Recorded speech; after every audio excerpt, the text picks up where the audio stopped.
One morning, 19-year-old Stephanie Heppner suddenly felt weak and exhausted.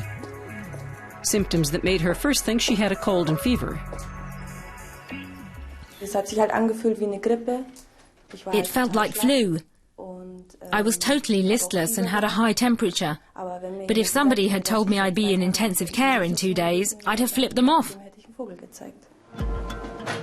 Suddenly, her condition worsened. When she was taken to the hospital, she had chills and a weak pulse. Her senses were dulled, and she had difficulty breathing. She was taken to intensive care. For the doctors, it was a clear case. Stephanie was suffering from severe blood poisoning, also called sepsis or septicemia. The difficulty lies in early detection of sepsis. We also call sepsis blood poisoning. And earlier, the most common cause of sepsis was an infected wound that led to changes in the skin, until finally the entire body developed inflammation. Nowadays, the source is often inside the body. Blood poisoning occurs when pathogens, or the toxins they produce, leave the source of inflammation and spread throughout the body.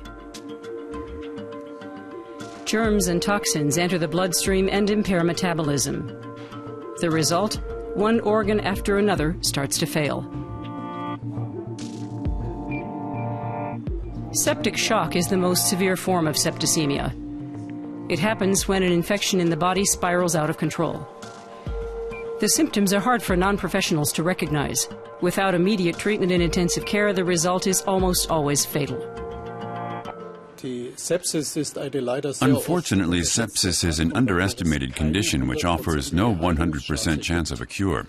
You can only improve the results of treatment if you recognize sepsis early enough for immediate treatment to take place. In the lab, the pathogen responsible for Stephanie's sepsis was detected, a herpes virus that strayed into her lung and caused severe damage. Pulmonary infections are the most frequent cause of sepsis. Large areas of the lungs can be filled with phlegm, so the victim can hardly breathe. Without artificial respiration, the patient can suffocate. Quick treatment saved Stephanie's life. Powerful medication eliminated the virus causing the sepsis. After 2 weeks in the hospital, she was able to go home. But one thing is now clear to her: if she ever has flu-like symptoms in the future, Stephanie Heppner won't take them lightly.